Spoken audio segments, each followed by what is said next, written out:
Hey everyone, welcome to Tint Wisdom number 80. Today I'm joined with Patric Fransko of Window Film Pros, as well as obviously iMagnet Management. Hi guys, how you doing? And ladies. So today, I'm just going to share this into my group real quick, so I'll listen to what you're saying, but I'm going to share it in. cool. So while you're doing that, I can actually make an announcement about Tint Wisdom that I'm going to announce after this live stream on the Tint Wiz page, but you'll hear it here first, which is we're going to move Tint Wisdom Tuesdays and Thursdays. They're going to actually be moved to Tint Wisdom Wednesdays. So starting next week, it's going to be Wisdom Wednesdays. So we'll be consolidating those Tuesdays and Thursdays into Wednesdays at least moving forward as of next week. So this will be the last Thursday that's planned for a while. So you're just going to do one a week now We're going to move to Wednesdays for a once a while? week. Yep. It's a lot, man. I was just talking to somebody the other day and I said, man, I have a lot of respect for what you've done because it's a lot to commit to doing this twice a week for the extended period of time you've been doing it. It's quite a commitment. I don't think if somebody hasn't done podcasting or something like this, they understand just how much of a commitment it is to do it consistently twice a week like you have been. So Yeah, and part of me wants to. kudos to you on that. I appreciate that very much. I have this itch to kind of do something else too, as far as a show goes. So while Tint Wisdom's going to once a week on Wednesdays, that's not to say that there won't be another type of thing popping up another day. I don't have that worked out yet, but that's kind of in the back of my head is kind of a different format and different concept, but in addition to. So anyway, for now, on to Wednesdays. So Patric, the window film consumer awareness program. That's one of the things we're here to talk about today, and some changes that you're making to it. It's opening up for everyone. Sure. Well, the big thing was we historically, this is the fourth program year that we've done this. And typically what we've done is we've opened up the program in the February through April timeframe for people to sign up. And then once the window closed, we really didn't allow signups for the rest of the year. It was kind of an annual program. I didn't want to have to track when people signed up and when they didn't sign up and try to prorate anything. So I typically just had it once a year and then the window closed. And if you wanted to get listed, you had to wait till the next year when the window opened up again. Well, we started doing that this last year in March. We were doing a March and April window that was going to be open, and then obviously, as we all know, our worlds kind of got changed and rattled around a little bit in late March and April, and I didn't think it was fair to essentially close the window right in the middle of that and not give somebody another chance. So what I did is I just paused everything and I just said, I'm just going to wait until we're sort of on the other side of this thing, or at least it feels like we're on the other side of this thing, and then I'll open up the window again. So what I had done is decided to just today, we actually announced that the window is open again and it stays open until July 31st for annual memberships. And we reset the program year to be essentially August 1st to July 31st each year. What we did for all the people that had already signed up is we essentially just extended their year. So they're essentially getting almost 18 months. They're almost getting 18 months for their annual fee because I wanted to actually not only not, them not get a good Right. deal out of it. I Giving wanted to you a year. reward them for jumping in even in the middle of all that. So Okay. that's So kind of the basics. Go ahead. to catch everybody up that maybe like is familiar with it or heard of it but not completely sure, why don't you give the broad strokes as to what the awareness program is? Sure. About, well, I've been in the industry just over 20 years now. And from the very beginning of the time I was in, one of the common complaints that everybody talks about is, in general, the average person in the public doesn't really understand what window film is or what window film can do, specifically on the residential commercial side. But even on the automotive side, they may be aware of tint, but they're not aware of all the technological advances that have happened even on the automotive side, to where you could have a 35-40% film that rejects a significant amount of heat, where they may just be thinking tint is an aesthetic thing, and they may not understand a lot of the other benefits. So that's been a common complaint from the 20 plus years I've been in the industry, that the average person just doesn't understand our industry and the product. And it's often been brought up in the context of like the dairy farmers doing the Got Milk campaign, to where they all teamed together, everybody pitched in and they did nationwide campaigns.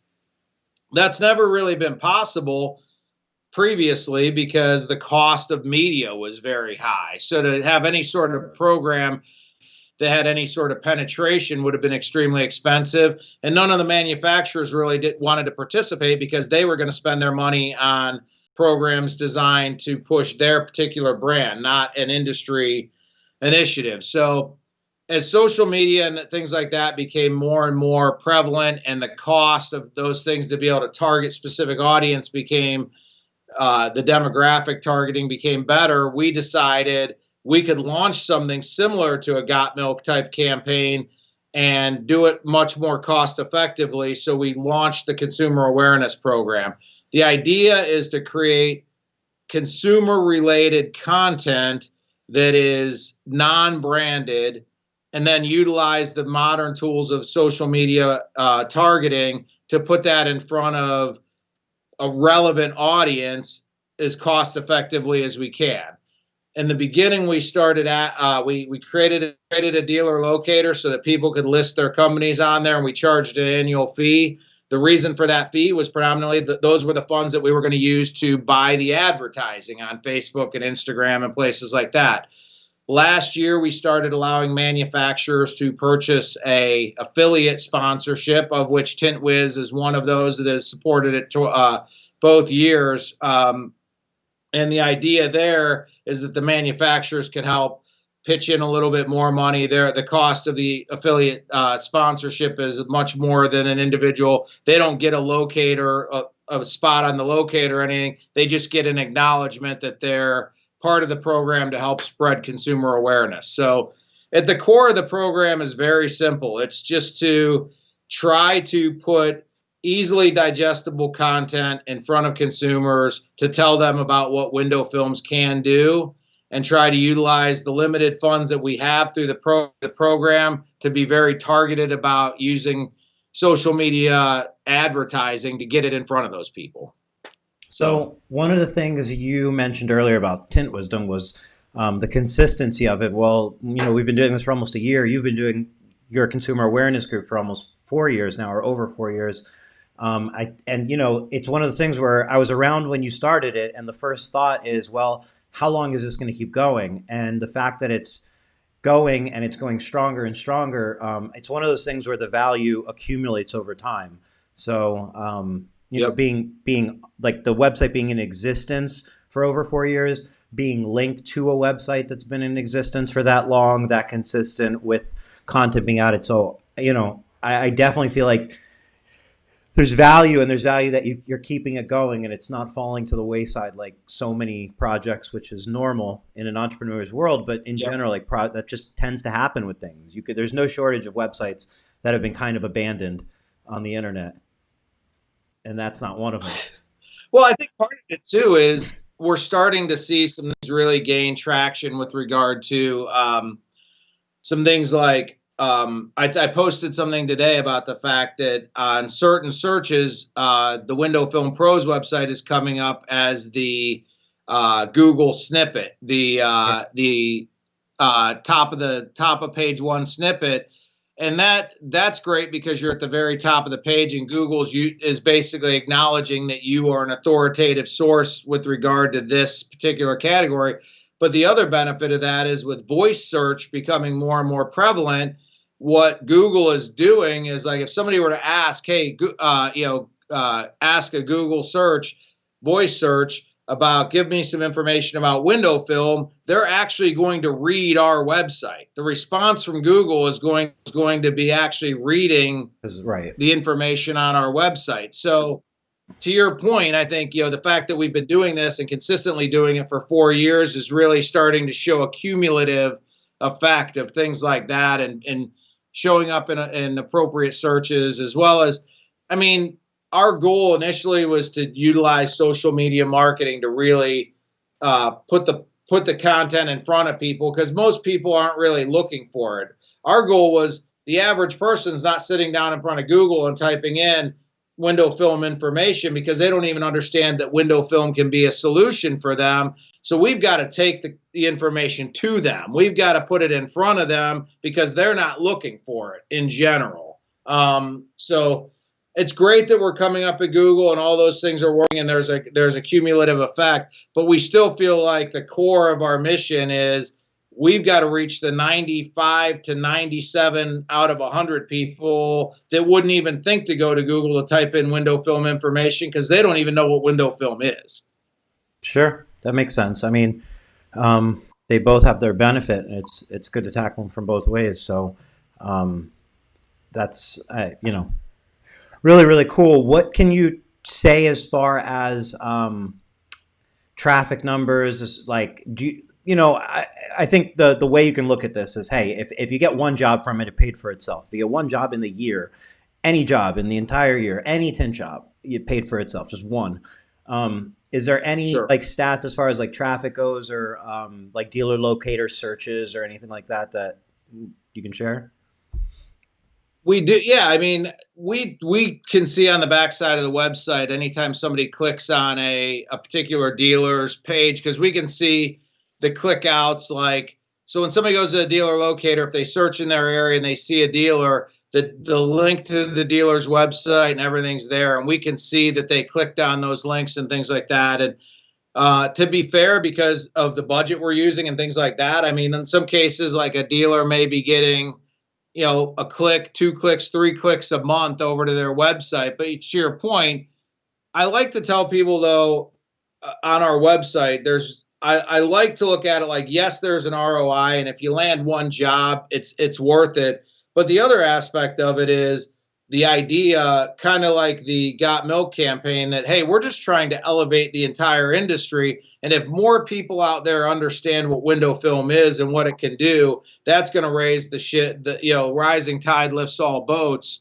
for everybody. So our goal has been, if we were to agree that, let's say 2% of the people out there are what we would call relatively well informed about what window film is and what it could do. That might even be an optimistic number, but let's just say 2%.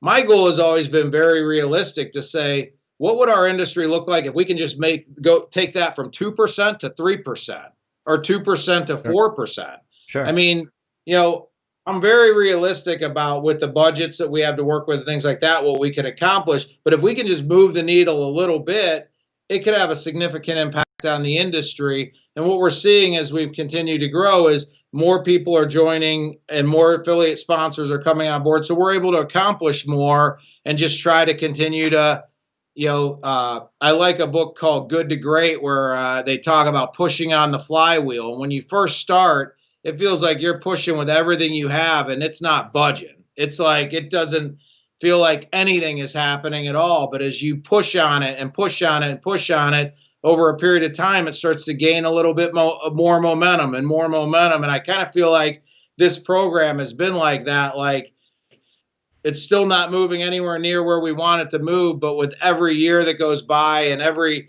ad that we do, it just feels like it just begins to just pick up a little bit more momentum, and that's what we're trying to do. Sure. So let me add some or point out some more value in there. So when you talk about, obviously, consumer awareness, there's huge value there. Any additional consumer awareness is going to help somebody or the industry as a whole, like you said, over time. Beyond that, you just spoke about Google rich snippets, and that's where, you had posted about it on Facebook, and you just spoke about it again. And that is how, like, Google will show sometimes a first response as a bigger section of the reply of the results. It'll show a picture. It'll show like a caption of the text, and it'll show a link to your website. So not only is that an advantage for your website or the website because it's ultimately bringing traffic to window film dealers, but you know, if there wasn't a consumer awareness site, you wouldn't be posting about that rich snippet. We wouldn't be talking about it today. You wouldn't be here. And as a window film company, I feel like there's value in just that, just being exposed to that. Because I could, if I'm a window film company and I'm watching this, I can say, that sounds interesting. A Google rich snippet, how do I get that for my website? And then I look at it. And I could look at your website too, and I could see, this seems to be working for Patric. What type of content are they adding to the site? Could I write something similar localized for my area? And you know, you're investing 80 or what, how much is it per year? $69.95 a year. $69.95 a year. And you're funding something that is growing the industry, but also like teaching the industry in a way if you can learn by example. Well, and I think that one of the things you brought up earlier is, again, not to get in the weeds with SEO and not, but every company that's listed, including the affiliate sponsors, has a backlink from our website to their website. Now, for large companies like 3M or Lumar or some of the other big companies, that may not be that big of a deal because they have a lot of links coming into their website. But for a smaller company to have a backlink to their website from a website that Google has acknowledged is an authoritative website in the field actually can pay some good SEO dividends for each of those individual locations because they have a backlink pointed at their site from a website that Google has already acknowledged as an authoritative site in the category. So again, I don't want to get too in the weeds with that, but there are benefits that, to your point earlier, trying to connect the dots to say, okay, I got 30 people this year that came to my website from the Window Film Pros site, and I don't know if I landed any jobs or not, but what about that backlink potentially improved your SEO that allowed you to get other traffic that you didn't necessarily attach to the Window Film Pros site and things like that? I try to keep the price very low so that I don't want somebody to feel like, hey, we charged you a lot of money and there's a lot of expectations that come with spending a lot of money. Like what is our ROI and how many jobs am I going to get?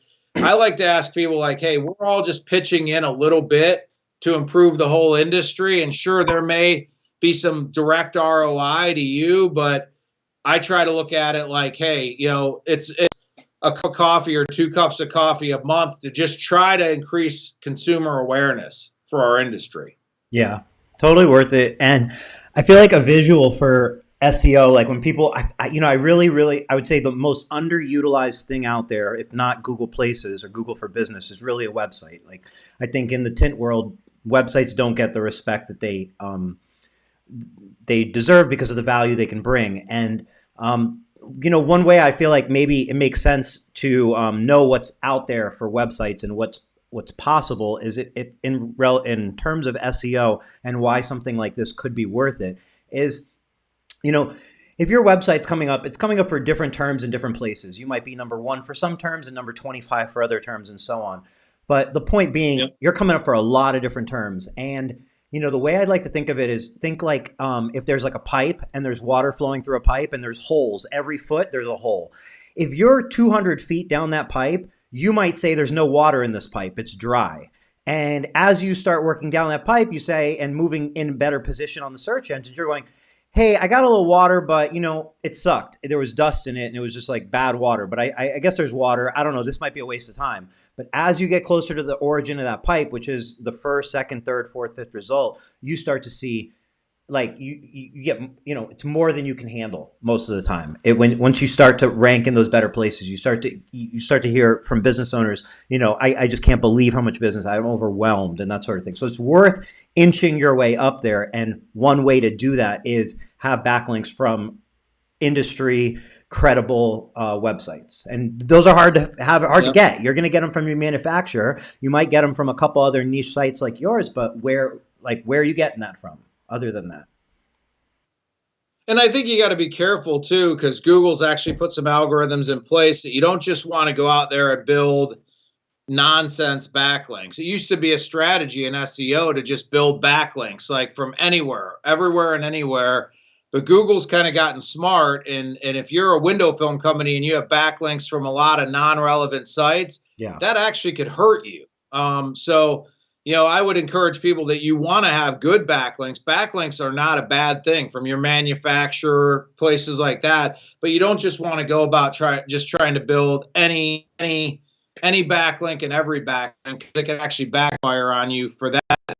But I agree with you as far as I still feel like that the one thing I say to people is Google and social media are two sides of the same coin. Google is like somebody's already decided they want information about window film. They're going to type in window tint information, window film information, window tint Kansas City, whatever the case may be, and they're going to get the search results. And you obviously want to come up high on those search results because that's a very intentional search. And the person is already, by even typing that in, shown an inclination that they're ready to buy or they're interested in maybe inquiring more about this. The whole other side of it that our industry deals with, though, that's different than a lot of other industries, like we're not the pizza industry where nobody, people know about pizza and it's just a matter of where you're going to buy it. Most people in the industry still don't know that our product can help control excessive heat in their house, or that if they have a problem with skin cancer, that window film could potentially be something they should consider for their car, or energy savings for a commercial property, or all those other benefits that we know about. A lot of people have those pain points, if you want to call them that, in those different areas, and they're looking for a solution, but they don't even realize that window film is a solution. They don't even realize that window film retrofits to their existing windows, and it can provide a solution. So where I feel like social media is so critical in our industry is you have to take the information and put it in front of people that are having the pain point, but don't even realize that window film is a potential solution to that pain point. And Google is great, but it only works once somebody's already connected the dots. If they haven't connected the dots, they're never going to search for window tinting Kansas City because they don't even know that that's the solution that they need. So I know we sort of touched on that earlier, but I think it's critical because in our industry, one of the reasons we started this program is because that is a significant problem. People don't understand. They have the pain. They might know that they need to look for a solution for that pain, but they don't even realize that our product is one of those solutions. And it's, again, if you're hungry and you want pizza, everybody, they're very well educated about what pizza is or what Chinese food is or whatever the case may be. But in window film, they just don't know. So they're not, I think that is a challenge as an industry that we deal with that is not common to every industry, because a lot of other industries, if you need a plumber for your house, you type in, plumber in your city, and all the search results come up. So Google is ultra critical there because there's really not any lack of consumer awareness. If your pipe's leaking, you need a plumber. It's pretty simple. But ours isn't quite that way. So speaking of pizza, a couple short months ago, I would imagine some people were cutting back their ad budgets. They were potentially laying off employees, and a lot of doors were closed. And here we are. A lot more doors are open. I see tons and tons of ads on Facebook for hiring, like tons and tons of shops are hiring. I'm curious from your perspective if you've seen, like what you've seen in the industry as far as anything different that you feels different now than it might have been if we didn't just go through this last few months, like anything unexpected, or any changes you're seeing amongst businesses or the manufacturers because of that shakeup we went through? I think that late March, early April, what I saw, and I'm talking to customers and clients all over the country, what I saw is that a lot of people, if there were commercial contracts or even homeowners, things like that, people took a wait and see approach. So they held on to their dollars a little bit. So some projects got a pause button got hit, things like that happened. What I sort of found out probably mid-April to late April, though, is as people started to feel a little bit better about this and a little bit of the uncertainty sort of started to move away. From probably late April till now, the common thing I'm hearing from people, if they're able to be open, which in some states it's been a little bit more restrictive than others, but in states where they have the ability to be open, I've heard predominantly that people have been extremely busy, and that even the commercial contracts that were hit on pause have now like opened back up and they're being awarded and people are busy. So I probably in the last 30 days, I don't think I've spoken to anybody that hasn't told me they've had all the business that they could handle. I mean, it's been, and now they're sort of looking for help, or they're booked way out and they feel like they're losing work because they can't quite, keep up with the demand, or they can't do it in a timely enough manner. So I feel like that's kind of what's happening right now, but I feel like we're getting a little bit of a shot in the arm from, say, 30 to 45 days of like everything sort of stalling out. And then we're sort of like getting normal demand plus catching up from the previous demand. So I don't know that level of demand is going to last forever. I think I'm optimistic about the future. And I think what I'm seeing is the core demand is still there, but I think this level of craziness is probably going to start to taper out at some point. I think that's my guess. Yeah, I feel like it's what we see on a smaller scale. Like if it's like 4th of July, you're not going to get that many calls, but then you make up for it the day after and the day after that. And for a few days after any holiday, you kind of get that extra. So it ends up working itself out just on a bigger scale. But I think you're spot on. You've been in the industry how many years? I started in the industry just prior to 2000. So like, I can't remember the exact month, but it was sometime in 1999. So 20 plus years. You've seen a lot of companies being birthed as far as like manufacturers and so on, in the manufacturer level, and probably some acquisitions. Yeah.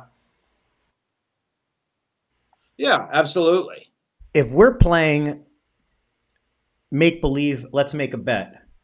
If you had to imagine a manufacturer that exists now acquiring another manufacturer that exists now, sometime in the future as the next one, could be in a year, could be in 10 years.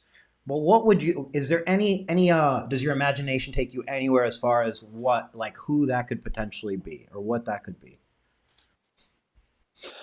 I think, obviously it's uncertain where things are. I think one of the differences between when I started in the industry and now is when I started in the industry, there was very particular camps of installation companies. This group of people were Lumar Vista dealers. This group of people were 3M dealers. This group of people were SolarGuard dealers, Matico dealers, whatever the case may be. And a lot of times they were 100% dedicated to that brand. I mean, they carried the line top to bottom, that they were a Lumar guy or a 3M guy, whatever the case may be. What I've seen happen that's changed a lot in the last couple of years is people are looking at the different products, and oftentimes a dealer may have 3 to 4 brands represented in their selection. Right. The other thing that's happened is in the manufacturing level, we both know, I sort of, the very term manufacturer is a little bit ambiguous because there's only a handful of people that are actually full on manufacturing film, like from top front to back, they're manufacturing film. Film seller, let's just say film seller. Let's say suppliers. Supplier. Yeah, film reseller. Yeah, film sellers. Yeah. I feel like as the larger companies have consolidated and other big companies have really taken an interest in the industry, like Avery Dennison is one that comes to mind that's really taken an interest in having a footprint in our industry. You have a lot of corporations that have a lot of money, from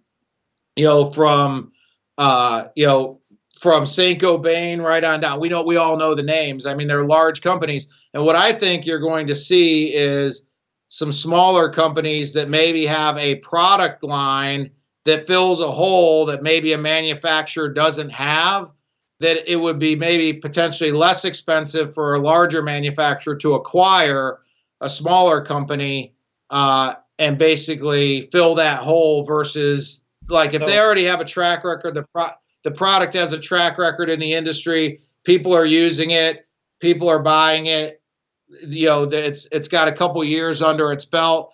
I think it's almost easier for a bigger manufacturer to acquire that company and continue the ball rolling with that line of film than to try to launch their own version of that and try to get momentum behind that and things like that. So, I think I don't know who those players may be, but I think what you're going to see is some of the secondary brands that are smaller brands in the industry, potentially that have a good product or two, potentially be viewed as acquisition candidates for a larger company. So when you say smaller company, like companies that maybe have a line that another company doesn't have, like kind of to fill a gap, let's say it's easier, like you said, to purchase a company than necessarily compete. Would some examples of that be like an Exo Shield or like a Graffiti Shield type of company? Because when it comes to Sure. like I mean, I solar, think, it feels like Eastman, like what does Eastman not have as far as solar films? Like who the heck has a film that's not somewhere in Eastman's line, at this point? So yeah. like, I guess No, I, go ahead. oh, no, go ahead. I want to make sure So I understand your question. I guess my thought is, how like if you look at Eastman, they own a million different brands, and I think they bought most of those brands, and I don't recall that like there's a big group, but you don't see that happening every 6 months. You don't see like every year now, like another company's Sure. going to Eastman. It's not like they're picking up Scorpion and the next thing you know, it's Solar Effects. And like, so I guess my thought is if that is partially changing because of, like you said, companies now maybe carry multiple films, so it's not as attractive to just buy one because, hey, they still have multiple films. So you're not able to necessarily buy up market share like you used to be. Now you have to be able to like hold on to that market share, which makes buying it not as valuable because really, if you can hold on to it, you might be able to earn it to begin with. Does that make sense? That's true. That's true. And I think that you're right. Some of the larger manufacturers don't have a lot of, maybe they don't have a gap in their line, but maybe there's an area in their line that it is not as strong as another. And there's another company, you brought up Graffiti Shield. Let's say that a company, one of the large players wants to penetrate the graffiti market. They could choose they have the technology. They can choose to launch their own line of film and go out there and try to compete, or they could look at the market share of a company like Graffiti Shield and say, is it better for us to basically take something that's already, and again, I don't know anything about like Graffiti Shield being involved in anything like this, so we're just talking off the top of our head. But Hypotheticaling. I could see a company looking at that and saying it might be easier for us to take a proven brand that's already out there selling and people have already adopted it into their shops and just acquire them versus trying to create our own product and then compete Right. against them. And I think that can be said about just even solar films. There may be a product category where it's just that, this particular niche line has, 170 dealers in the country that are really strong advocates of theirs. And if a larger company can acquire that company for a reasonable amount of money and carry those 170 along with them, there's still an opportunity versus saying, hey, what's that technology that they have? And let's create a product and now try to win that 170 dealers worth of business. That's a little bit tougher. Again, I think the parity in the window film industry has gotten so close. It used to be that there was clearly superior technology and inferior technology. Now I feel like in general, I think we could all agree that there is a fairly large number of suppliers that all have reasonably high quality films that we could nip and tuck between the benefits of one versus the other. But let's be honest. I mean, a lot of it comes down to marketing, comes down to relationships, comes down to a lot of different things. There's no company that has the clear far and away with regard to solar film, the clear far and away technological advantage on everybody else in the industry. I don't see that anymore. So I feel like where the chess game would take place is maybe how much does it cost a large company to do the R&D, do the product development, come up with a marketing campaign, all those things, and doing the math on all that and say, if we can acquire this segment of this business for less than this number would be for us to recreate that, maybe it makes sense. Good answer. Really good answer. I'm just guessing. You asked me to That's guess, where we're at. so I'm just guessing. So we're at guessing. On Tuesday's Tint Wisdom, we had Michael Burke from Expel, not from Expel, Michael Burke from Sunstoppers, which carry Expel across tons and tons of locations, and it brought up like I feel like an interesting conversation as far as like they're very partnered with Expel, and like that's a great partnership for sure, and that works for all those dealers under them. And I know nothing that everybody else doesn't know on the subject, but my imagination runs, and I go, well, if Sunstoppers has 100 locations in a year or two, wow, that's a lot of purchasing and film, like purchasing power, and hopefully that partnership with Expel works really well. And but it brings up a lot of other things, like what if, I don't know, who knows, like acquisitions and mergers, and who knows, it ends there. The thought ends there, and that's where I bring you into imaginary question of who do you think could acquire and so on, because you have 3M, you have Saint Gobain, you have Eastman, now you have Expel as large publicly traded companies, and then you have this kind of sub-level of manufacturers that are also very big and well-known and credible, but not necessarily traded on the stock exchange. And then you have these new companies kind of that are just kind of starting off to retailing film, and they're kind of smaller and fragmented and so on, some online, some not so much. And, like I said, I can't remember an acquisition in the most recent years, and feels like that would be interesting, or I don't know if we've passed that stage in the window film life cycle for now. Like if we've kind of gone out of that phase, if there was a period of heavy acquisitions going that you lived through. I think there's so much. I think at the when that was really going on, that was heavy. I think there was, and I think about acquisitions like 3M acquiring, now this isn't window film, it's paint protection, but when they acquired Venture Shield, it was clear. Now that was actually an acquisition of the Venture tape division, and the paint protection just sort of kind of came along for the ride. But I feel like those were two totally like the 3M paint protection film and the Venture paint protection film were distinctly different technologies. And it made sense for 3M because rather than try to create a product, there were installers that some preferred this technology and some preferred this technology. So it made sense for 3M because they were able to consolidate several installers, under one umbrella. Because of the parity of product, like we talked about earlier, and there being so many products that are of decent quality, I feel like the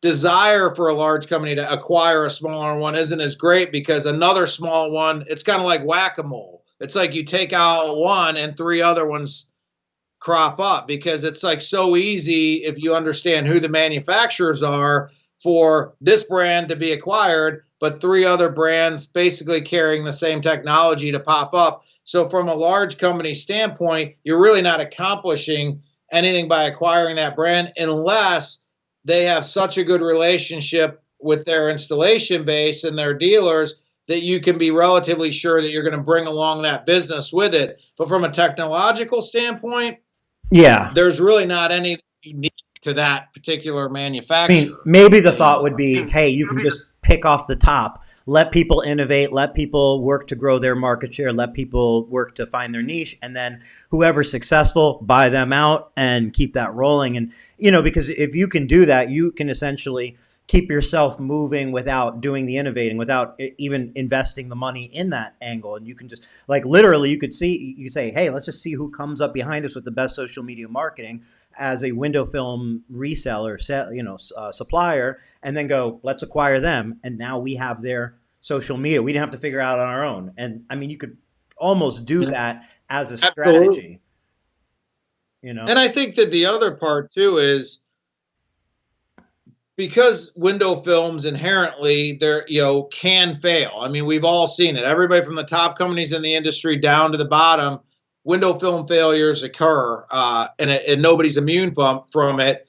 So one of the things that I think as installers are reasonably cautious about bringing on a brand new product that's brand new to the marketplace, because there's a risk. For sure. You install a bunch, hundreds of cars, and the film starts failing in 6 months, and that company disappears off the face of the earth, and you've now got to, you're left holding the bag for all those installs. So I think one of the other things you touched on, though, is some of those other smaller manufacturers that have some time under their belt where it's like, hey, they've been selling this product for 3 or 4 years and it hasn't failed yet. I think all of a sudden they've crossed, in my mind, in the window film industry, in the 3 to 4 year mark, you kind of cross a threshold when people are like, okay, I'm not hearing a lot of bad things about that brand. I don't really hear anybody saying it's failing. And you sort of earn the trust of the industry. I think you sort of got to put in your time, if you will, for 3 or 4 years to prove that your product isn't going to fail and that you're not going to go anywhere. And then people start feeling a lot more comfortable doing business with you. So I feel like, to your point, I think the larger manufacturers can just sort of let all the smaller companies come along and let the market weed them out and see which ones survive 3 to 4 years. And then they would be potential targets for acquisition, because now they've sort of, they've sort of cut their teeth, if you will, in the industry and proven themselves. I want to get really in the weeds with this next one. Do you think, and then I don't know, we could cut it if you don't have anything else to discuss, because I don't want to keep you too long, but do you think that, okay, when I think about Tint Wiz or anything I'm related to, I think about, I want to be the best. I want it to be the best. I want it to be the most amazing, best thing ever in the world. You're shooting for the stars. And I'm sure you're the exact same way, and I'd say most business owners, that's their intention, especially in this industry. It's a passion, and you go, I want to be the best. I want to be the best. And now if we move to suppliers, like, anybody who sells window film, you go, well, they probably want to be the best. I imagine Ralph from Flex Film wants to be the best and wants to sell the most film and have the best people talking about him and the best dealers using his film. I'm sure Expel feels the same way as this, and so on. And you feel it. And then where I'm going with this is, do you think, and we can't put words in people's mouths, so we're only talking, do you think in your imagination, this is all hypothetical, do you think that a company, there's maybe a couple companies that have become so big that because they're so big and they're not only a window film company or even in that industry company, they're not only paint protection, window film, ceramic coating, they're mostly another company and they also do window film, that they lack that I'm going to be the best. And while they may be the biggest and maybe at one point had that I'm the best, do you think, and I'm not trying to call anyone out at all, what I'm saying is that somewhat part of a life cycle of what can happen when a company gets too big? I feel like you can see it in industries like, you see it in why artisan type coffees and beers and leatherwork and metalwork can become so popular, because, you can get companies, they go big, big, big, but then what becomes popular is the small. And I guess where I'm going is, do you think that maybe that exists in some of those large companies where there's nothing there that really says, I want to be the best. So while we look to them to be the best, realistically, the shooting stars might be somewhere in the middle of the industry because they're the ones that still have that, owner passion and fire, and they're the ones actually maybe coming from behind at a higher mile an hour. Is that possible? It's certainly possible. I mean, let's talk specifics in our industry. We've got a couple large companies in the industry: Saint-Gobain, Eastman, Avery Dennison, 3M. I mean, just to name some of the largest. I mean, we're talking about companies that have annual revenues that start with a B, not an M. So, very large companies. There's two sides to that coin. The benefit, I think, of the large company is they have resources at their disposal that it would be very hard for a smaller company to replicate. The labs that they have, the engineers they have, things like that, they have at their disposal. But it isn't the only thing they do. Of all those companies we just mentioned, all of them are involved in many different industries. I mean, so window film isn't by far the only thing they're involved in. So the benefit of that is stability, if you will. They're not going anywhere, if you will. You don't have to worry that a warranty is potentially, like we talked about earlier, like if a film failed and a small company folded up their tent and went away and left you holding the bag, you don't really have to worry about that with Saint-Gobain. Saint-Gobain's not going to do that. So there's that advantage, the stability. There's the advantage of. Listen, I don't want to. I didn't mean to put it on a scale of saying like, what are the pros and cons of that big?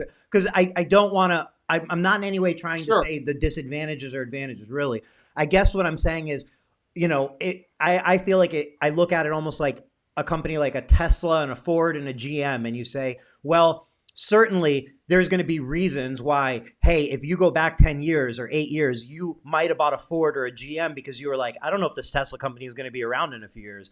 I may have a car that has no dealerships to go get warranty work and so on. So certainly in those beginning stages, there's different pros and cons because, they have their advantages. I guess really what I'm just getting at is I feel like sometimes big companies take heat for, not even take heat, but I guess it's just the way I look at it is that something that if you're looking, I don't know, is it not what are the advantages and disadvantages of the big? You know what I'm saying? Like, because it's not about comparing. You have to compare them. I think that you're right. And what I was going to get to is to say, the negative of that large size company and things like that is that it typically, your ability to adapt and your ability to be nimble, the larger you get. I was just speaking to another company just this week, and we talked about as the company gets bigger, the ability to be nimble, like it doesn't matter what industry you're in. I mean, there's more layers, there's more people that have to sign off on. Legal maybe gets involved where, certain things got to run through legal channels. Mm-hmm. So I feel like that raw, innovative, like that sounds like a good idea, let's give that a shot, sort of starts to get watered down at the bigger companies because it has to go through more checks and balances and more people have to sign off on it. Where I think when somebody's a small, nimble company, to use your Tesla example, you've got one guy that can make the call to say, let's try that, and you're trying it basically. Yeah. So I feel like there's, the smaller companies have the ability to potentially adapt and adopt newer technologies and bring them to market, because I think the tendency might be for a larger company to say, let's let them sort of be it. There's a difference between being at the cutting edge and being at the bleeding edge. Big companies don't like to be at the bleeding edge. Sure. They like to be at the cutting edge. So what they often do is they allow small companies to come in and get all the wounds, all the cuts, all the things that come along with being at the very front end. And then the big companies take all of what they're observing and they're just behind them, but they avoid some of that bleeding edge impact, if you will. So okay. I think that I think that's the difference between the two. And to your point, your original point, I think the smaller companies do have the ability to potentially bring game-changing products to the market sooner than the bigger companies, not because they have more resources that they're smarter, but I think the big companies take more of a let's wait and see. Yep. If they're going to get a bloody nose, let's let them get it Yep. first. You know what I mean? And I think you could almost scale down that concept. I know. I mean, I feel like you definitely can to even just individual window film dealers. And if you're a one person shop and you're going, well, there's this other shop, they have 8 people. Well, you know what? You have the advantage of if you want to try a new sales strategy, you only have to tell yourself. You're back to that. I can just tell myself. If you have one salesperson, it's easy to get one person to do something. When you have 8 people, it's actually more difficult to get that message across those 8 people and then to make sure that they carry it out the way you do. And then if that doesn't work well, now you have the waste or whatever happens, the shit, for a better word, from what happened across 8 people. So there's a lot of dominoes, and that may make you say, I can't even test that out because the repercussions could be too big. So, I feel like there's always. It was interesting. Go ahead.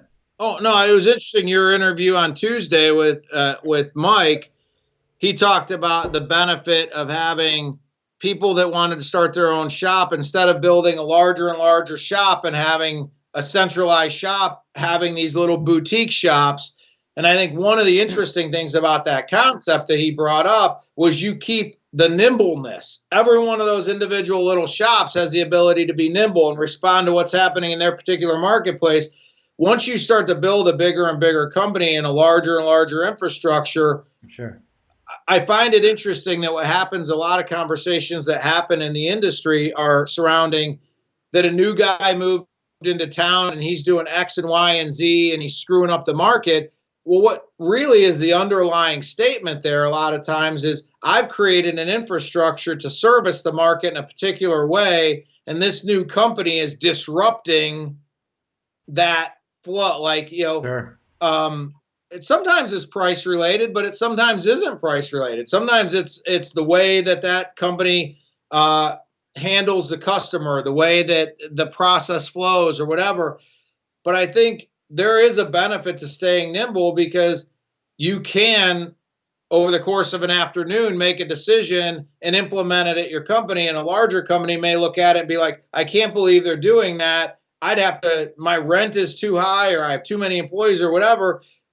But that, in some cases, that's business. I mean, you made the decision to have 10,000 square feet. You made the decision to have 23 employees, and there's benefits that come along with that. But there's also the other side of that coin that, Sure. you have other things to think about that the guy that's in a single bay shop doesn't have to think about, And I feel like this topic to me is I feel like one that should be spoken about often, and I'm glad to chat about with anybody with experience.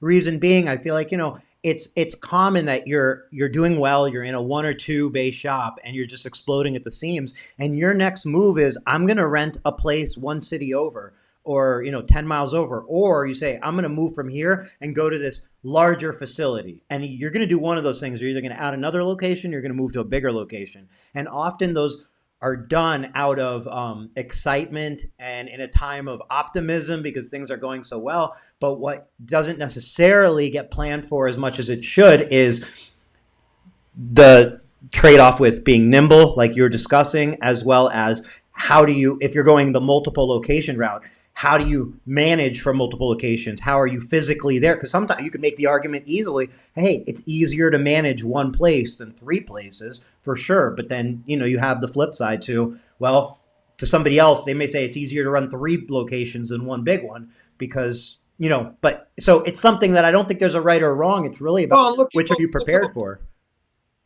Look at what we just went through with COVID. Somebody that had 10,000 square feet and 23 employees was dealing with a totally different situation than the guy that had himself and a helper and a 1 bay shop. I mean, not to say that it might not have been difficult for both of those companies, but those are 2 totally different situations. And again, I think that doesn't mean one is better than the other. I think you just have to really sit back as an owner and decide, what kind of company you want to own. A lot of people, I think, fall into the trap of just thinking that in business, bigger is better, right? You just keep growing, you just keep building. Well, that's not always the case. I It's mean, I almost know a never lot the of people. case. What? I said it's almost never the case because as you get bigger, No. you have more money coming in. Somehow that money is tied to headaches. You have a higher payroll, you have more expenses, you have more things that could go wrong, you have more fear of loss. Like it can, but like, it's. Well, and I think that I've often said to people, like, you have to really understand who you are and what you're looking for. Is it that, why do you want to grow the business? Is it that you feel like you have a vision and you want to grow the business because that you want to see that vision fulfilled? Is it that you want to hit a certain income number?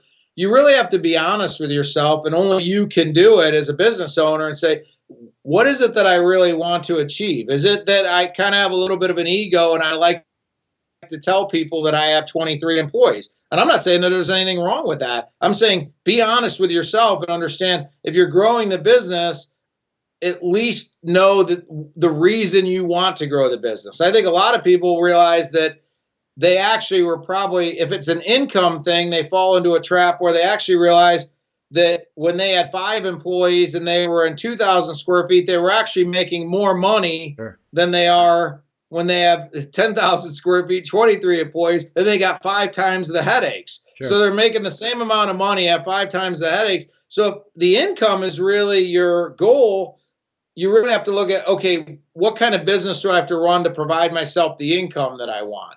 And often that's not, bigger doesn't necessarily necessitate better in that case. That's right. So I just feel like no matter what business you're in, I really feel like, and that even goes from the installer level too. I remember I won't even say his name because he might be watching, but I remember when I was a rep on the road, I had one installer. It's one of the best installers I've ever seen in my 20 years in the industry. Excellent automotive installer. And this was going back almost 20 years ago, probably 18 years ago. He was working in a shop that had a great reputation. They were always booked 2 weeks out. He could typically install 6 to 8 cars a day himself. And it was a 2-bay shop, and they were always filled. And they employed a runner that would essentially pull the cars in and out. So all he had to do was basically stand there and tint all day, 6 to 8 cars. And he was making, again, this is going back into the early 2000s, probably $80,000 to $90,000 a year installing. He decided that he wanted to own his own business just because he felt like he saw the number of cars coming through. He did a little bit of the math. He sort of figured, with the amount of cars I'm tinting, I could do better. And he decided to leave and open up his own shop, and quickly realized when you throw rent and now somebody's got to answer my phone, and I'm answering my phone because I don't have a receptionist. So now I can only probably tint 3 or 4 cars a day because I've got to run the business too. When somebody walks in my door, I got to answer questions.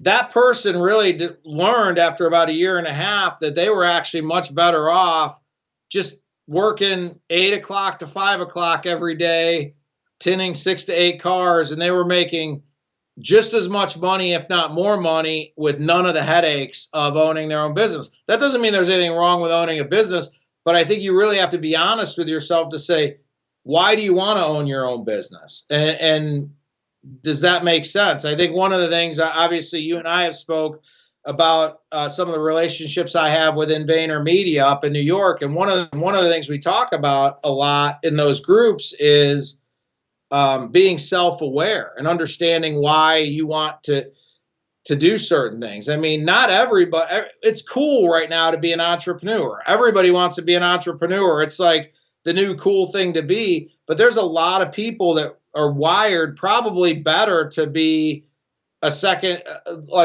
in command at a company, or a third in command, or an installer at a company, because it suits their personality better, and they potentially could be happier and have the livelihood they want, things like that, without ever being, quote unquote, the business owner.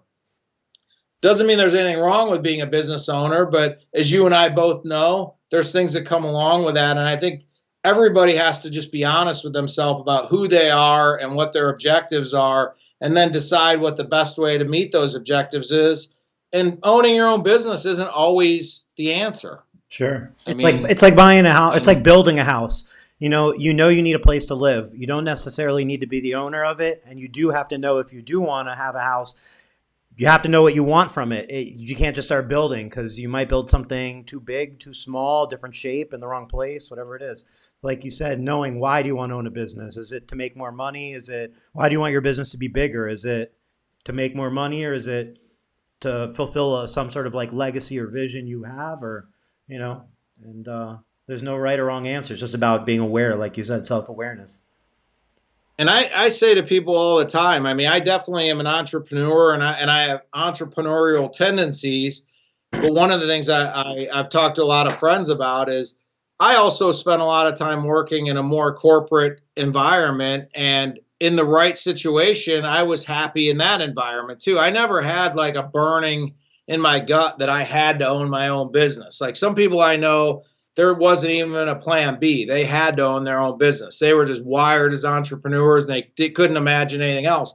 I've worked at some corporate jobs that I really enjoyed, and I made a good living at it, and I could have been very happy. Things change. Sometimes the negative of a corporate environment is things can change around you that you have no control over and change that environment. Where at least as a business owner, you have a little bit more control. But I think one of the things I've come to be honest with myself about is that I'm not what I would call a purebred entrepreneur. I love cars. I mean, I could have spent a career working for Porsche in North America and been quite happy, having different challenges within that organization, and worked for Porsche my entire career and not been unhappy doing that. There's other people I know that it just wouldn't have even been, they wouldn't have even thought about not owning their own business. That's what they wanted to do from the start. So.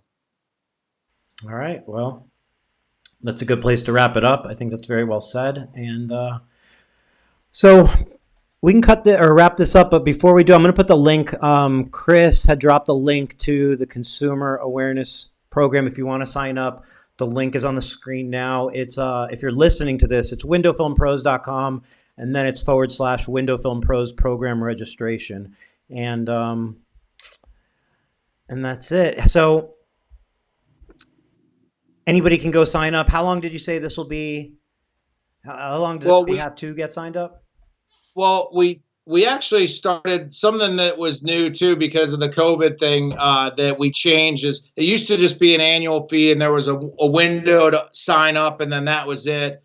One of the things, because some people just trying to be sensitive to certain people's budgets and things like that, we did open up an option too to where somebody could sign up for a monthly subscription plan that's $6.95 a month, and they can quit at any time. Every month that they pay their $6.95, their company will be listed, but there's no long-term obligation. So that program, the annual program, will close on July 31st, the $69.95 program. The monthly program will remain open all year because that's something somebody can sign on and drop off, and it's that they can sort of sign on at any time or leave at any time if they choose. So well, sign up for the year. Just get it over and out of the way. I wouldn't even want to be thinking about if your credit card changes or whatnot. Just pay for the year, get it done, and don't think about it. Yeah. Yeah, I mean that's obviously on our end. I mean it because there's a little obviously, if somebody signs up for monthly, our hope is that they would want to stay on and continue. There's a little bit of time setting them up, getting them on the dealer locator. It's not overly arduous, but there's a little bit of time. So I wouldn't want people to sign up and be jumping on and jumping off every other month. It would create a lot of, just admin work. But if somebody feels like, what, it's easier for me to just put a credit card in and have $6.95 a month charged, and that just suits me better. We wanted to make that available because we had a lot of people asking us two different things. We had a lot of people asking us that wanted to be involved, and for whatever reason they didn't want to do the annual. And we also had people that we had a lot of people through the year that wanted to sign up, but it was outside the window. So they wanted to sign up in September, and we had to tell them you have to wait all the way till next year to sign up. So it mostly gives us the opportunity that throughout the year, somebody can jump in at any time they want to. So Cody Becker, I know he signed up during this live stream. He posted in the comments, and he had a question. So before we go, let me get that question in. He wanted to know from you. You actually, Patrick, you had just posted, made a post about SEMA this year, kind of trying to gauge who's going, who's not going, and so on.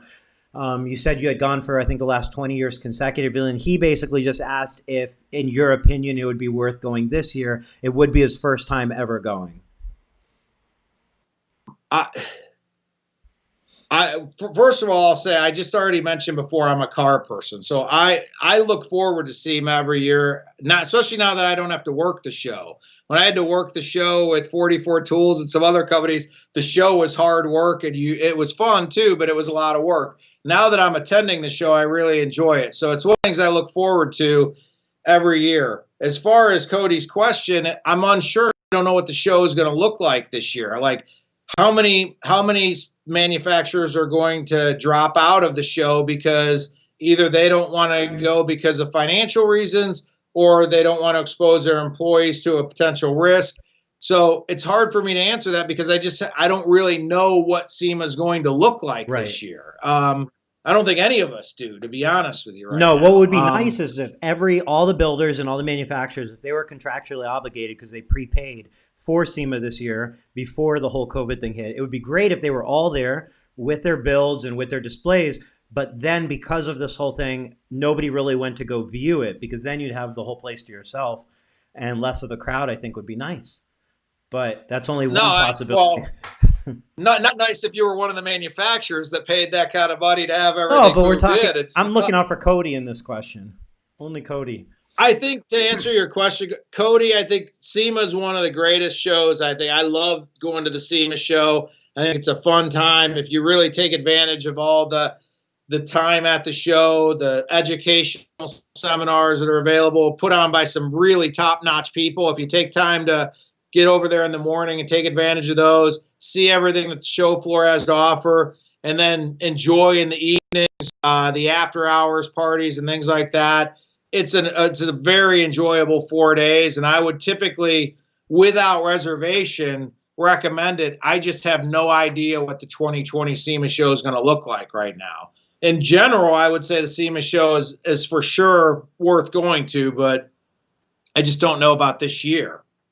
And then even looking at my post, there's a lot of people. I would say my quick scan of the comments of that post, many more people were saying they're not going this year, attending this year than were saying that they were going. So it's going to just be interesting to see what the sentiment is as far as, because I think if the manufacturers start to feel like not a lot of people are going to attend, it's going to be really hard for them to some of those bigger booths, in case somebody doesn't really understand, some of those bigger booths, by the time they're staffed and that company throws an after hours party, things like that, gets everybody there, gets everything moved in, moved out. I mean, we're talking about deep into the six figures. I mean, like $400,000 or $500,000 for some of those booths all in. And much money.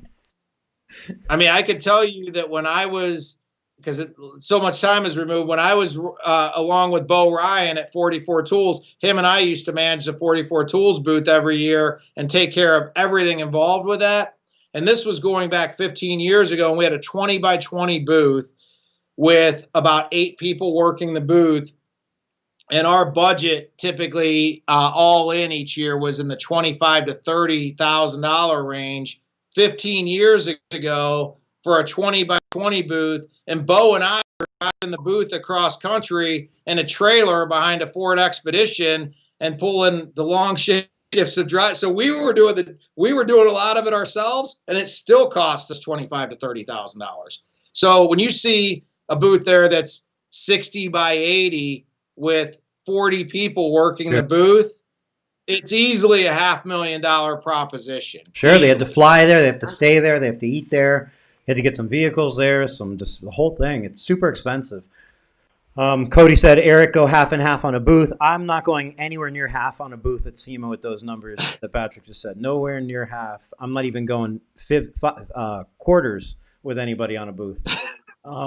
Patrick, you're going to be at the Window Film Convention in January, in January in Orlando. That's Yeah, yeah, certainly, God willing, I plan on being there. And obviously, if the last couple of months have taught us anything, is that never know. you know we that far in advance. I mean, but my intention is to be there and not only have a booth, but also be doing some different things with the Window Film Pros group at the event. And also, I believe I've been at least I was asked prior to them moving the dates to potentially do some marketing related, social media related, educational sessions at the show as well. So very cool. Well, my intention is to be there. I'll see you there. Tint Wiz will have a booth for the first year, so we're excited about that and getting all that put together for this year. Yeah, I mean, and everybody that has supported the Window Film Pros consumer, whether it was back before COVID hit or we actually got a lot of people. Today was our first day of opening up the window, and a lot of people signed up already. If you've signed up, it's going to be probably 3 to 5 business days before you'll see your listing live. We're like just today alone, we're north of 100 people signed up. So we're going to be getting that done as expeditiously as we can. But just so to set the expectations, you might be seeing like a 3 to 5 day before your listing shows. I just want to say thank you to everybody that's doing that. I mean, it's obviously, it's something I felt passionate about for a while, and just it's kind of like one of the things. Like Eric, we've talked. I'm super busy at work and things like that, and some people have asked me like, why do I even spend as much time doing this? But in my mind, it's like one of those things where this industry has been very good to me, and this is just one of those things where I feel like if I could just in some way have an impact on the industry and give back to the industry, that's why I spend the time to do this. It's probably why you spend the time to make the commitment you have to doing these podcasts. It's just trying in some way to be a little bit of a part of giving back to the industry and providing some value. And obviously a lot of that's impossible without the people that are stepping in and supporting both as affiliate sponsors and as individual listed companies. And I can't tell you how much we appreciate it. And we're just going to continue to push on the flywheel, like I said earlier, and just try to continue to build momentum where we can. Cool. Well, I appreciate you, and I think everybody does as well, because you're laying the foundation. Like by you creating a group, by you creating this website and so on, you're just laying down bricks that other people then, things can be built upon in the future, continue to be built upon. So thank you for creating that. When I got into the window film world, or, I didn't necessarily jump into Facebook right away, but what I want to say is if he never started, if the window film groups never started at all, what kind of an enormous impact and different would that have on everybody's life that's in the window film, industry, if there was never groups and nobody ever said, I'm going to start a group. And I feel like, the website's an extension of that, and it's worth being a part of, and it's an ongoing journey, and it's exciting to see how it evolves. I appreciate that. And I mean, I would be remiss to not say before me, I mean, one of the people that paved the path for all of this was, Tint Dude, a forum that existed way before Window Film Pros did. I mean, Window Film Pros just had its 10th anniversary this past year, but prior to that was Tint Dude. And I'd like to bring up something Tint Dude related, but I need to pull it up just for memory reason. Do you recall off the top of your head the owner of Tint Dude's name?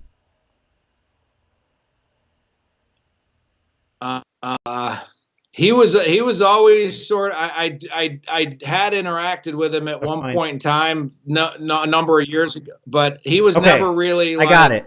I never could get him on the phone. I always wanted to because I'm much better verbally than back and forth via email, and I always wanted to talk to him on the phone, and he always was just like, let's just email back and forth or message back and forth. So since we're at the end of this Tint Wisdom, I feel like I'm not going to get in trouble for this, but I want to point out a glitch in the in the, what's the word I'm looking for here? In the simulation we're all living in. So I've realized there's a little glitch in the window film part of the simulation we're all living in. So Tint Dude was one of the first, like you said, the first forum, and it was started and owned by a gentleman named Rick Wellman, Yep, that's right. Wellman, Rick Wellman. Now we also have the window film revolution, and we have Rick Tallman. So we have two separate human beings, Rick Wellman and Rick Tallman, somehow both coming together in the same window film industry and being founders of their own respective significant groups. And I feel like that is one of those things where, like, it was just, I don't know. I don't think that's coincidence. I think that's a clear sign we're in some sort of video game. So can leave you with that. No, I mean, the reason I brought that up with regard to Tint Dude was because, like I said, I mean, we've all sort of, you were talking about the bricks and things like that. And prior to Tint Dude, there was no bricks. I mean, Rick Wellman, I appreciate that rang in my mind. As soon as you said that, I was like, that's right. I mean, he started that when there was no bricks. He literally laid the first bricks, and he really had no interest in going onto social media. And some of the conversations he and I had were in the beginning of, like, we're talking MySpace/Facebook type days, me starting these groups on LinkedIn and Facebook, because he had no interest in going there. But I just realized that there were people starting to hang out on social media. So there should be a Tint Dude / type of place for people to hang out on social media. But, you know, when he started Tint Dude, there was no tint group. I mean, he started that from scratch. So I think he deserves a lot of credit for kind of envisioning what we've all sort of laid our respective bricks on after him. So, all right. Well, a big virtual thanks to Rick Wellman, as well as Patric Fransko, Rick Tallman, and every single person in the industry, whether you watch this, whether you hear this or not, because somehow, some way, you know, it all comes together as one. So thank you very much, Patric. It was an absolute pleasure, and hope to do this again soon. Yep, absolutely. And again, I know I said at the beginning, but thank you for what you're doing for the industry, because you're laying bricks of your own on top of what's gone before you. And I think that what you're doing is providing a lot of value for people. And again, doing some of those things like podcasts and things like that myself, I don't think a lot of people understand just how much time you've dedicated to doing what you're doing. But I do, and I appreciate the time you're putting in, because it's a value to the industry, and it's bringing value to the people that are tuning in. So I appreciate you saying that. And with that said, if we could have one more false ending to this and ask one last question from Cody, then we'll cut this off. He said, what the heck is, I feel like you're the perfect person to answer this. I know that's why he's asking probably, but like, you are the man to answer this question. He asked, what the heck is LinkedIn used for in our industry? My buddy keeps trying to get me to sign up, and I don't see the use. I feel like, you know, you have been on LinkedIn in terms of window film for probably one of the, maybe the longest out there. So how do you see LinkedIn and the window film industry coming together? If you're a window film dealer, do you see any value in being on there, and how do you position that? I think that LinkedIn historically has been more business oriented. And I'm trying to figure out exactly how to say this. When the ability to reach certain people, specifically, I would say where LinkedIn comes into play is if you're really starting to do things in the commercial, either commercial window film, or you're doing things with regard to fleets, or you're doing things where you want to do dealership work. LinkedIn gives you the ability, if you understand how to use the platform, to connect with people that actually you may have had a very hard time getting in front of otherwise. And you know, the other thing with it is you can get a lot, you can join a lot of groups just like you do on Facebook, but you can be in these groups with people that are like the facilities managers for Knight Frank and CB Richard Ellis and people like that. And you can begin to have a relationship, connect with people, and all of a sudden, maybe the Orange County, California property, VP of property for CB Richard Ellis would have never given you that. You would have never got in front of him. All of a sudden you find out that you're in the same group and you reach out and you connect in a legitimate way. You could actually begin to have a little bit of a relationship and maybe end up being able to have coffee with that person. And I think LinkedIn gives you a way to sort of have, if you want to think about networking like a cocktail party, sure. LinkedIn is like a huge cocktail party that everybody you can think of is in attendance to. And you have the ability, if you understand how to work the room, to walk up to anybody in that room sure. and introduce yourself. Sure. It's a little bit more professional of an environment, but if you understand how to use it, you would be amazed at the people that you can connect with through that. Through that mechanism. Some of the relationships I have with VaynerMedia and some of the reasons I have the connections I do with VaynerMedia started 10 plus years ago with me being connected with guys like Gary and Lewis Howes. And I used to go to a meeting in Columbus, Ohio. If you're not familiar with Lewis Howes, look him up. He's one of the largest influencers on his podcast and on LinkedIn. Lewis used to have meetings that were called Linked Columbus, for like Linked Columbus, Ohio, and linked other cities. And Lewis and I first met in person at these LinkedIn events. And now, like I said, look him up. Lewis is pretty much OG interviewer out there. Yeah. And Lewis and I met each other 10 plus years ago on LinkedIn. So to answer Cody's question, I think that you could really make connections there that are very, very hard to make, but you do have to do it in a more professional way. And I will say one last thing about LinkedIn. It's a pet peeve of mine, so I'd be remiss to not bring it up.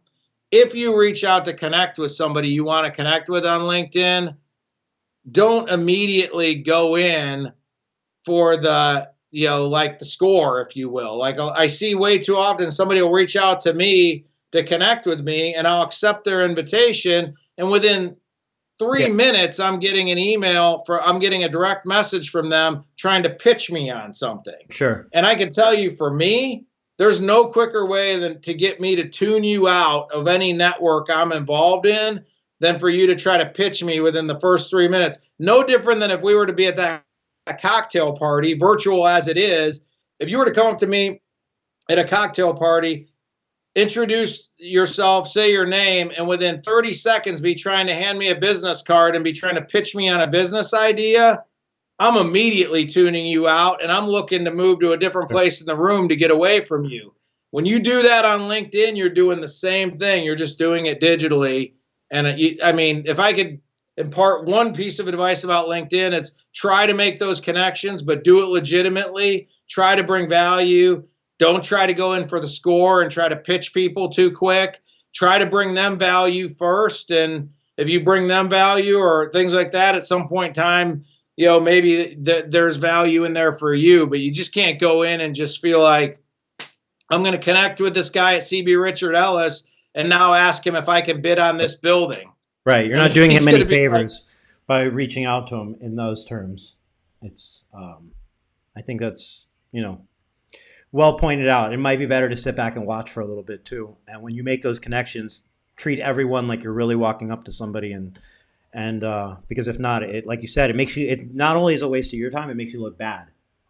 You lost that opportunity.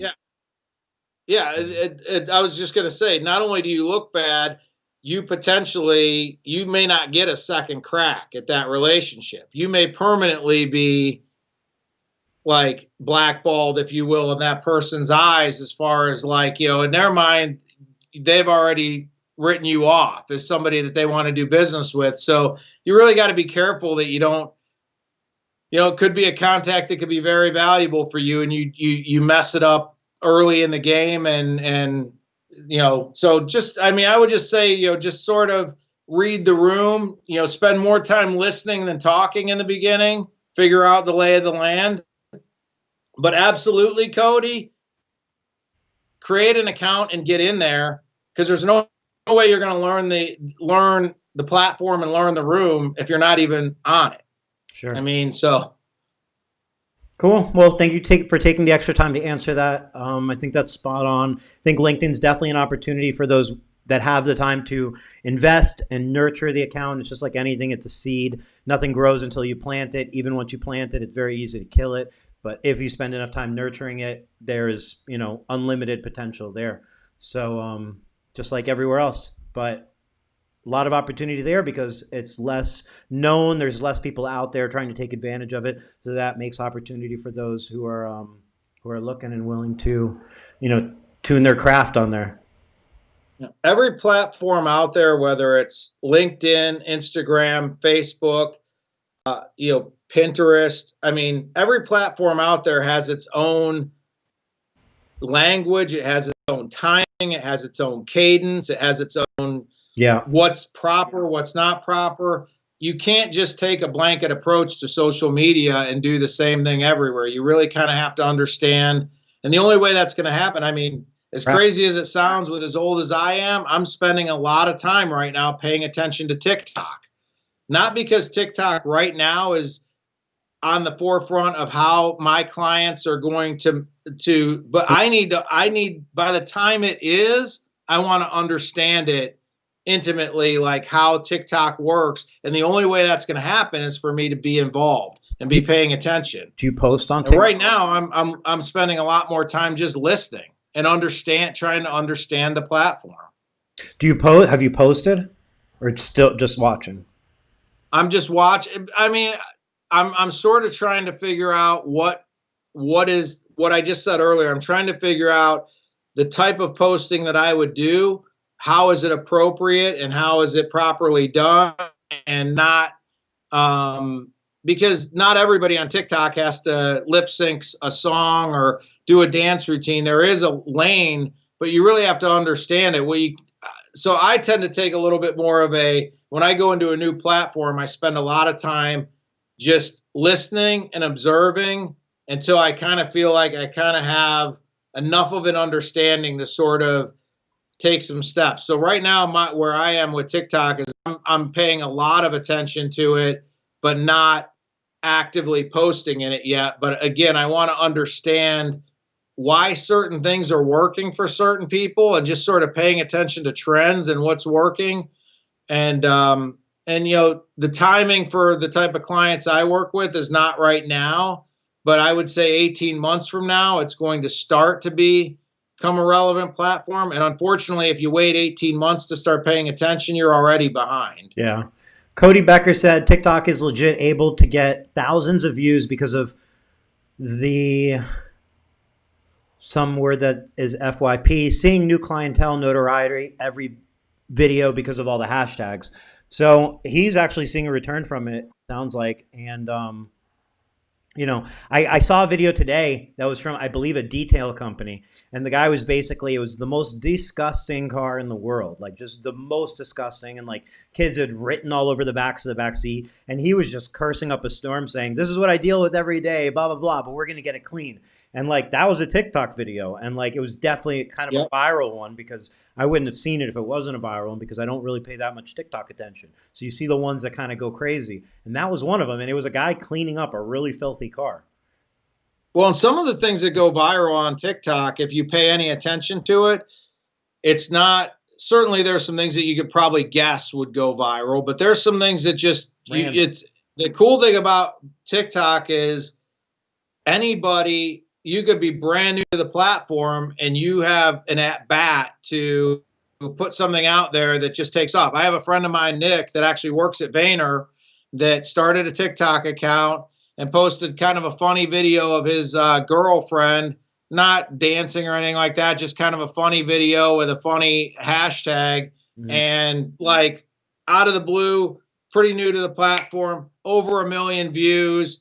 The people that followed his page went to like 400,000, Mm-hmm. and I mean, it was just And serendipity, just the randomness of that particular post just took off for him. and then based on the amount of likes, I think it is like just cumulative likes, then you can open up the opportunity to be able to earn money from your TikTok account too. So I'm pretty sure. So there's kind of that angle too, and there'd be nothing wrong with if you are attracted to it and you do well, if that initially starts as bringing you business and then eventually leads into becoming another revenue stream. Plenty of YouTubers have done it. Um, you know, TikTok's Yeah. like the same thing. I think it'd be really cool if we could get everybody in the window film industry to do like a TikTok challenge where they actually do one of the dances, and we don't try to make a window film related. We just see them do some dances. So I don't know if Cody's down for Yeah, that. I might just stay on the observation side for that challenge. You know, like I don't think anybody wants to see me do any dances, I have you on full. but I mean, I think that you're right as far as Go ahead. I think you're right as far as just getting. I actually think an installer would have potentially some different things that they could share that would be kind of interesting on TikTok, and I think that again, I don't know. I certainly don't have a crystal ball with regard to social media and what's going to be working in 2023 or 2025. I'm guessing because TikTok has achieved a certain amount of scale at this point that it seems inevitable that TikTok is going to be in the mix. But there's maybe some other platforms that we don't even know about yet or are still that may be in the mix as well. I know one thing for sure, though, the landscape is always changing. I mean, you go from Vine, which was hot for a very brief amount of time, and then Snapchat kind of took over, and then Instagram came in with Instagram stories and took the wind out of Snapchat's sails, and now Snapchat's getting a second, breath of fresh air. You got things are always changing. You can't just lock into a mode and just assume that that's going to work for you forever. I mean, even with regard to when we do Facebook Instagram ad buys for our customers, I learned something new from a colleague at VaynerMedia 2 weeks ago that I've started doing with regard to Facebook ad buys that's totally different than what I was doing 2 weeks ago. And it's actually producing better results. But my point is, you can never just say this is what was working last month, last 6 months ago, whatever, and just sort of put it in cruise control and keep doing it because it's constantly changing. And that's why I said I try to pay attention to platforms as they're emerging, and just try to understand them enough to where I can speak intelligently about them and I can sort of see trends starting to happen so that by the time that my clients can potentially benefit from TikTok 18 months from now, I'm going to be well versed in TikTok by the time it can be a benefit to my clients because I will have been watching it for 2 years prior. That makes sense. So that makes sense. Just, keeping in tune and taking advantage when you see the opportunity. Yep, absolutely. Cool. Well, we've hit the hour-and-a-half mark. Patrick, I appreciate you taking all this time this evening to do this. Everybody for watching, obviously, and we'll be back next Wednesday for the not first, because we've done it on Wednesdays before, but for the new Wisdom Wednesday. So we'll see everybody then. Patrick, thanks again. Thanks, guys. Take care.